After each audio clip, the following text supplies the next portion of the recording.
Hello, friends. Welcome to this training on 5 powerful questions to help you plan a successful year. Can you believe we're about to come into a new year and a new decade? It's so exciting. I just find it so empowering to think about a new, fresh start. I know that the calendar ticks over and it feels like nothing really changes, but something does change internally, just knowing that you've got that whole brand new, fresh year ahead of you. And everyone's got that excitement, and it's just such a great opportunity to reflect on your life and look at what needs to change, what you're loving, what you're not loving, and really just step back and reflect. It's one of the things that I love about a brand new year. Hi, Joe. Thanks for joining. I'm going to go through the 5 powerful questions to help you plan a successful year, and know that there's lots of questions you can ask yourself. These ones are what I find most powerful to really get you thinking about how to plan a successful year. So if you don't already, grab a pen and paper and write these down. So number one, I think one of the most important things to think about when you're planning your year is, who do I want to spend more time with? Who do you want to spend more time with? Because we are becoming like the people that we hang out with. Right? If we're hanging out with people who have a certain mindset about money, we're going to adopt some of that belief. It's very hard to not take on the mindset of the people that we're around. So if you look at, many studies have proven this, that the 5 closest people to us, we have an average of their bank account. The 5 closest people to us, we have an average of their mindset around health, around wealth, around career progression, around business, around entrepreneurship. So look at the people you're spending time with, because that is your future. There's a great quote, and I don't know who says it, but it's basically, show me your friends and I'll show you your future. So who you spend time with is so important. If you spend time with people that are at the same level and aren't growing and aren't investing in themselves and aren't progressing, then more than likely you're going to stay at that level as well. But if you think of the 5 people that you spend the most time with, if they are always investing in themselves, going to different courses, upgrading their knowledge, upgrading their skills, it's going to inspire you to want to up level. Do you have people in your life that are holding you to the highest standard that you are capable of achieving? If you think about your potential, I truly believe that you will not reach it without the right people around you. And there's so much research that proves this, that if there's people around you that are depressed, you're way more likely to get depressed. If there are people around you that are always just watching the news and have a whole lot of fear, that you will start taking on their fears, because it's that conditioning, right? So who do you want to spend time with? I do this very intentionally. I write a list of the people that I want to spend more time with, and I work out how to spend more time with them. How do I get proximity? Because proximity equals power. How can you spend more time with those people who are above your level and are going where you want to go? Right? That's going to be the fastest way to fast track your success, is to stand on the shoulder of giants, as they say. It's to model other successful people. So that's number one. Number 2, what do I want to start doing or doing more of? What do I want to start doing or doing more of? So if you have a look at your life, there's probably some things that you want to start. Maybe you want to start doing Facebook Live videos. You might want to start doing webinars. Start running a meetup group. Start coaching clients paid. Maybe you want to start a new hobby, take up cooking, or go to a public speaking course like Toastmasters. Or maybe you want to start being more punctual, like organizing your time management better. What do you want to start doing or doing more of? Maybe it's a new hobby. Maybe you need something completely new, go to a new place, go to a new country, go to a new city. Or maybe it's you need to do something more. So you might need to spend more time going to networking events, going to business courses, investing in Facebook ads. What do you need to start doing or doing more of? And I'd love it if you post it in the comments so we can make it really real and practical and get some ideas and inspiration from each other. Welcome, Gina. Hi. Melly says, I was swamped with uni and most other goals went by the wayside. Love doing resolutions, like many don't follow through. Yeah, and part of the reason that a lot of people don't follow through is there's no action plan attached to the goals and resolutions. There's no habits created that are going to line up to make sure that that result happens, because that result requires a new level of growth, right? That result that you want, if you don't have the result yet, so let's say you've set a financial figure, you might want to go from 100K to 200K. Who you need to be at 200K compared to 100K, you have to really grow and expand and upgrade your mindset for that, right? So that's going to require new habits, new probably people that you hang out with, new things that you spend time on. It's not just going to happen because you set the goal, right? So how can I take on the habits, the mindset of people that are earning at that higher level, and how can I spend more time with them? And also diarising a regular review, so that you're not just setting this goal for the whole year, which is where a lot of resolutions fail. You set a goal for the whole year and then you never revisit it throughout the year. So diarising a regular review, I recommend at the end of each week, you have a weekly review, what went well, what didn't go so well, give yourself feedback, and really take a good, hard, honest look. Are my habits, are my behaviors leading me to that result that I want? And if not, I've got to change something. I've got to sacrifice something. I've got to replace a bad habit with a good habit. And so getting really honest about that. At the end of each week, I do a Friday weekly review where I look at what went well, give myself feedback, what do I want to improve on next week. And also I take myself away out of Sydney every quarter and I do a quarterly review. So I look at what went well, what did I learn? What do I need to invest more time in? What do I need to invest less time in? And knowing that that happens every quarter is really helpful, because you don't have that pressure of that, just like that once a year resolution. I hope that helped. Hello, David. Welcome. All right. So just to recap, number one, who do I want to spend more time with?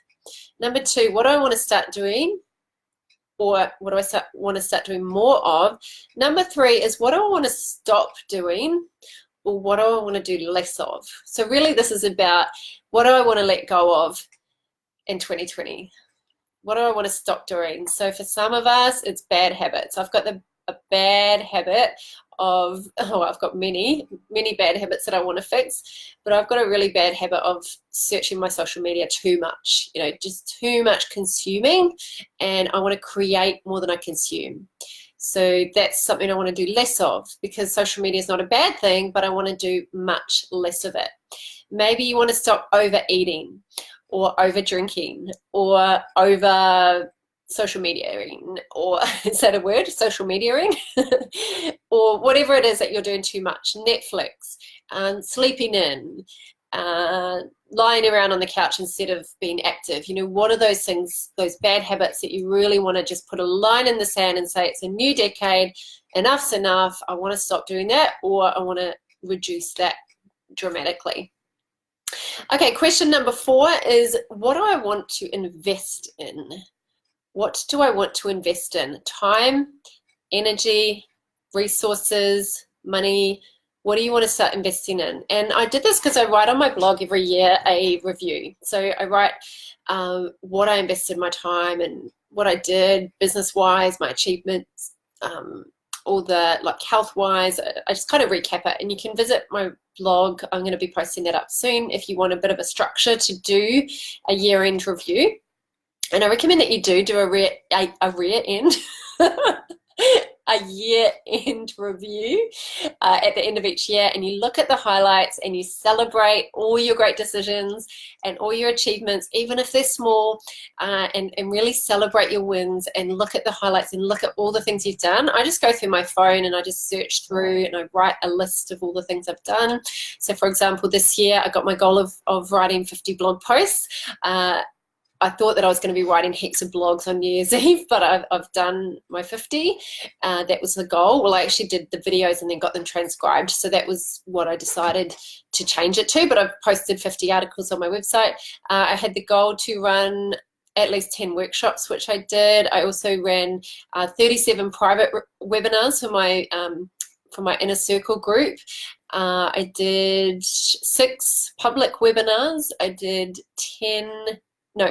8, I think it was, meetup events. So when you actually list it all out, you can see all the things that you've done and all the things that you've achieved, and really stop and celebrate that and think, okay, what did I invest in and what do I want to invest in next year? Like, what did I maybe waste time on this year?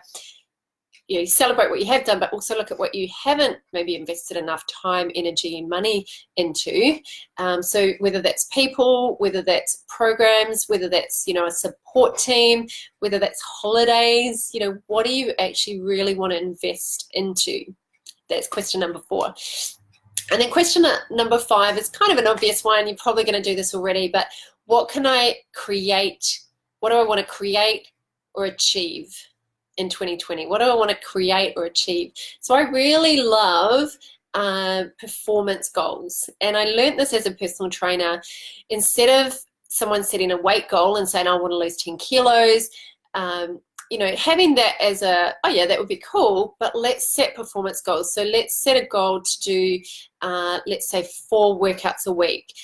Within those 4 workouts to do, let's say 60 sets of weights in a week, and to burn a certain amount of calories, and to maybe run 15 Ks. So those are performance goals. You can tick them off. You can feel really good, get that dopamine hit, because it's like, tick, I did it, I did it, I did it.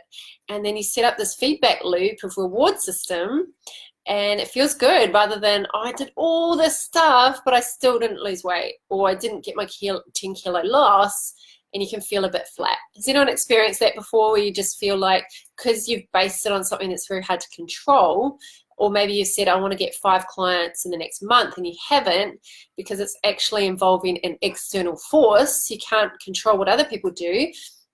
But when you set performance goals, you can say, okay, I want to make 50 sales calls per month, or I want to make 10 sales calls a week. I want to run this many webinars with this many workshops, this many Facebook ads. You know, those are performance goals that you can track and measure and feel really good about. Because one of the keys to happiness and fulfillment is progress.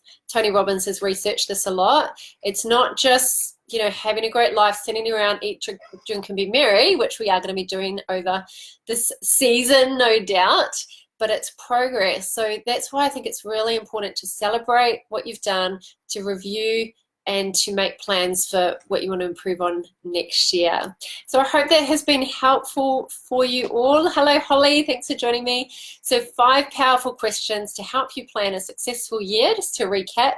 Number 1, who do I want to spend more time with? Number 2, what do I want to start doing or stop doing? Number 3, what do I want to do more of and less of? Number 4, what do I want to invest in? And number 5, what do I want to do or create or achieve in the coming year?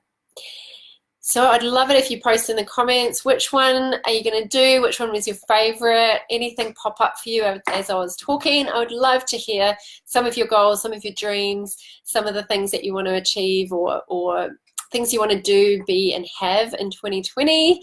And I really look forward to continuing to show up and help and offer these tips and tools in this community. It's a really quality community that you're part of. So please don't be shy, be visible, post your questions, post your wins, and post, you know, what's going on for you in your life, so that we can all, you know, support each other. Business is too hard to do alone. So if you're an entrepreneur, I take my hat off to you. I know that it's tough, but I also know that it's super worth it. I also wanted to mention that if you haven't had your free session with me, I'm opening up a few extra spaces now that I've finished my final workshops for the year.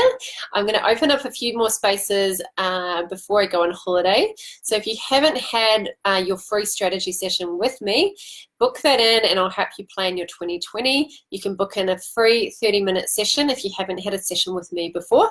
And basically I'll go through and help you create a really strategic plan on how to grow your business, how to make your year really successful, or you might just want to plan the next quarter. So I'll help you do that. I'll help you strategize and set really doable goals, but I'll also help you with your direction if you need some clarity, that too. So I'll pop the link in the comments if you'd like to take up that call. It's bit.ly/cat30, which is a complimentary 30-minute strategy session.